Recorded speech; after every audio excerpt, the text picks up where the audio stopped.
দেখে নিন আজকের বাছাই করা 20টি গুরুত্বপূর্ণ তাজা সংবাদ। শুরুতেই থাকছে আজকের নজর কাড়া শিরোনাম। প্রতিদিন এমন নির্ভরযোগ্য খবর পেতে আমাদের চ্যানেল সাবস্ক্রাইব করে সাথে থাকুন, আর ভিডিওটি ভালো লাগলে অবশ্যই একটি লাইক দিন। ধর্মেন্দ্রর ইস্তফার পর কেন্দ্রের নতি স্বীকার, বাকি দুই দাবিও মেনে অবস্থান তুলল সিজেপি।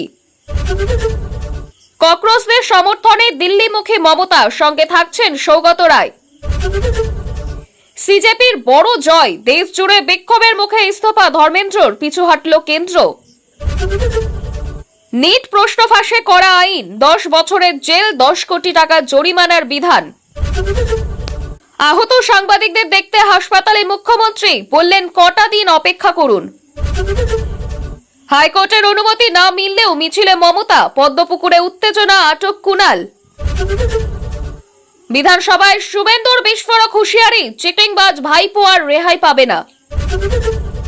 কুণাল ঘোষ গ্রেপ্তার, লালবাজারের পথে মমতার তীব্র রাজনৈতিক উত্তাপ। ছেলের ঐতিহাসিক জয়ে আবেগঘন মুহূর্ত, চোখে জল সিজেপি প্রধান অভিজিতের মায়ের।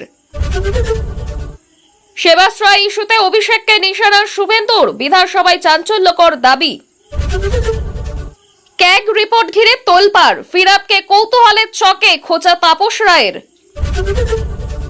শিক্ষামন্ত্রীর ইস্তফার পর আন্দোলনের নতুন লক্ষ্য ঘোষণা, বার্তা সোনমের। কলকাতা দেশের সবচেয়ে নিরাপদ শহর, বিধানসভায় শোভনদেবের দাবিতে হইচই। দেশের পরবর্তী শিক্ষামন্ত্রী কে, জোর চর্চায় উঠে এলো নতুন নাম। প্রধানের ইস্তফার পর মোদি শাহর জরুরি বৈঠক, বড় সিদ্ধান্তের জল্পনা। ধর্মেন্দ্রর ইস্তফার পর সিজেপির অবস্থান প্রত্যাহার, কেন্দ্র মানল বাকি দাবিও। বিধানসভায় মুখ্যমন্ত্রীর করা হুঁশিয়ারি, গুন্ডাদের 3 পুরুষ মনে রাখবে। চিটিংবাজ ভাইপোকে কেউ বাঁচাতে পারবে না, সেবাশ্রয় নিয়ে শুভেন্দুর বিস্ফোরক অভিযোগ। দেশে ফের বাড়ছে কোভিড সংক্রমণ, সবচেয়ে ঝুঁকিতে কারা, সতর্ক করলেন বিশেষজ্ঞ। এতক্ষণ শুনছিলেন সংবাদ শিরোনাম, এবার আসছি বিস্তারিত খবরে। কেন্দ্রীয় শিক্ষামন্ত্রী ধর্মেন্দ্র প্রধানের পদত্যাগের পর দেশের পরবর্তী শিক্ষামন্ত্রী কে হবেন তা নিয়ে জল্পনা তুঙ্গে। সম্প্রতি এই পদ থেকে ইস্তফা দিয়েছেন ধর্মেন্দ্র প্রধান, যা নিয়ে দেশ জুড়ে রাজনৈতিক মহলে জোর আলোচনা চলছে। ছাত্রছাত্রী এবং বিভিন্ন রাজনৈতিক সংগঠনের আন্দোলনের মুখে অবশেষে এই সিদ্ধান্ত নেওয়া হয়েছে বলেই জানা গিয়েছে। তার পদত্যাগের পর থেকেই সকলের মনে একটাই প্রশ্ন, কে বসতে চলেছেন এই গুরুত্বপূর্ণ চেয়ারে। বিভিন্ন সূত্র মারফত জানা যাচ্ছে শিবসেনার পরিচিত সাংসদ তথা বলিষ্ঠ নেতা ডক্টর শ্রীকান্ত শিন্ডে দেশের পরবর্তী কেন্দ্রীয় শিক্ষামন্ত্রী হতে পারেন। রাজনৈতিক মহলের একাংশ মনে করছে জুলাই মাসে দিল্লির রাজনৈতিক সমীকরণ এবং শিবসেনার ক্রমবর্ধমান প্রভাবের কারণে এনডিএ জোটের শরিক শিবসেনার এই সাংসদকে শিক্ষামন্ত্রীর দায়িত্ব দেওয়া হতে পারে। পেশায় একজন চিকিৎসক হলেও শ্রীকান্ত শিন্ডে ভারতের রাজনীতিতে গুরুত্বপূর্ণ ভূমিকা পালন করে আসছেন। এনডিএ জোটে শিবসেনাকে আরো গুরুত্ব দিতে এবং তাদের শক্তিশালী করে তোলার উদ্দেশ্যে প্রধানমন্ত্রী শ্রীকান্ত শিন্ডেকে এই পদে বসাতে পারেন বলে অনুমান করা হচ্ছে। শ্রীকান্ত নিজে চিকিৎসা বিজ্ঞানের ছাত্র হওয়ায় নিট সহ অন্যান্য প্রবেশিকা পরীক্ষাগুলির জটিলতা এবং সমস্যা দ্রুত সমাধান করতে পারবেন বলে মনে করা হচ্ছে। এছাড়াও জন আন্দোলনের পর যাতে পুনরায় প্রশ্ন ফাঁস না হয় তা নিশ্চিত করতে কেন্দ্র বদ্ধপরিকর। এই পরিস্থিতিতে একজন নতুন মুখকে এই দায়িত্ব দেওয়া হতে পারে। গত শুক্রবার ধর্মতলার ডোরিনা ক্রসিং এ ছাত্র যুব সংগঠনের মিছিল ঘিরে তৈরি হওয়ার রণক্ষেত্র পরিস্থিতি এবং সংবাদ মাধ্যমের কর্মীদের উপর হামলার ঘটনায় এবার বিধানসভায় কড়া পদক্ষেপের কথা ঘোষণা করলেন মুখ্যমন্ত্রী শুভেন্দু অধিকারী। বিধানসভার অধিবেশনে দাঁড়িয়ে সাংবাদিকদের শারীরিক হেনস্থায় তীব্র নিন্দা জানান তিনি। একই সঙ্গে এই ভায়োলেন্ট ঘটনায় যুক্ত 70 জনকে চিহ্নিত করা হয়েছে বলে জানিয়ে বিধানসভাতেই 5 জন অভিযুক্তের নাম প্রকাশ্যে এনেছেন মুখ্যমন্ত্রী এবং তাদের বিরুদ্ধে গুন্ডা দমন আইন প্রয়োগের কঠোর হুঁশিয়ারি দিয়েছেন। নিট কাণ্ডের প্রতিবাদে কালীঘাটপন্থী তৃণমূলের ছাত্র সংগঠনের মিছিলের অনুমতি বাতিল করল কলকাতা হাইকোর্ট। শুক্রবার কলকাতায় নিট প্রশ্নফাঁস কাণ্ডের বিরুদ্ধে হওয়া মিছিলে যে অশান্তির ঘটনা ঘটেছে তারপর তৃণমূল ছাত্র পরিষদের মিছিলকে অনুমতি না দিয়ে কলকাতা পুলিশের যুগ্ম কমিশনার সঠিক সিদ্ধান্ত নিয়েছেন বলেই জানিয়ে দিয়েছেন হাইকোর্টের বিচারপতি সৌগত ভট্টাচার্য। হাইকোর্ট থেকে অনুমতি না মিললেও এদিন কলকাতা সিআইটি রোডের উপরে পদ্মপুকুর এলাকায় মিছিলের জন্য জমায়েত করতে থাকেন তৃণমূল সমর্থকেরা। পুলিশ জমায়েত সরিয়ে দিতে চেষ্টা করলে দুই পক্ষের মধ্যে শুরু হয় বচসা। ঘটনাস্থলে পৌঁছে যান তৃণমূল নেত্রী মমতা বন্দ্যোপাধ্যায়। তৃণমূল বিধায়ক কুণাল ঘোষ এবং বৈশ্যানর চট্টোপাধ্যায়কে আটক করে লালবাজারে নিয়ে যায় পুলিশ। মমতা বন্দ্যোপাধ্যায় বলেন, হাইকোর্টের কথা শুনে আমরা মিছিল করছি না, মাত্র 2 ঘন্টার জন্য আমাদের শান্তিপূর্ণ কর্মসূচিও কেন পুলিশ করতে দেবে না। মমতা বন্দ্যোপাধ্যায়ের সঙ্গে ছিলেন ডেরেক ওব্রাহিন, দোলা সেনের মতো তৃণমূল সাংসদরা। মমতা বন্দ্যোপাধ্যায় অবশ্য দাবি করেন মিছিলে হাঁটতে নয় বরং বার্তা দিতেই জমায়েতে সামিল হয়েছেন তিনি। গ্রেপ্তার হওয়া কুণাল ঘোষ এবং বৈশ্যানর চট্টোপাধ্যায় সহ বাকিদের ছাড়াতে আইনজীবীদের সঙ্গে তিনি কথা বলছেন বলেও জানিয়েছেন তৃণমূল নেত্রী। শেষ পর্যন্ত মোটরসাইকেলে চড়ে জমায়েত স্থল ছাড়েন মমতা। এদিন পদ্মপুকুর থেকে নিট প্রশ্নফাঁস বিরোধী মিছিল করতে চেয়ে পুলিশের কাছে আবেদন জানিয়েছিল তৃণমূল ছাত্র পরিষদ। পুলিশ সেই অনুমতি না দেয়ায় মিছিলের অনুমতি চেয়ে কলকাতা হাইকোর্টে মামলা করেন তৃণমূল ছাত্র সংগঠন নেত্রী প্রিয়াঙ্কা অধিকারী। যদিও সেই আবেদনে সাড়া দেয়নি হাইকোর্ট। আদালত থেকে মিছিলের আবেদন মিলবে এমন আশা করে জমায়েত করতে শুরু করেন কালীঘাটপন্থী তৃণমূল কর্মী সমর্থকেরা।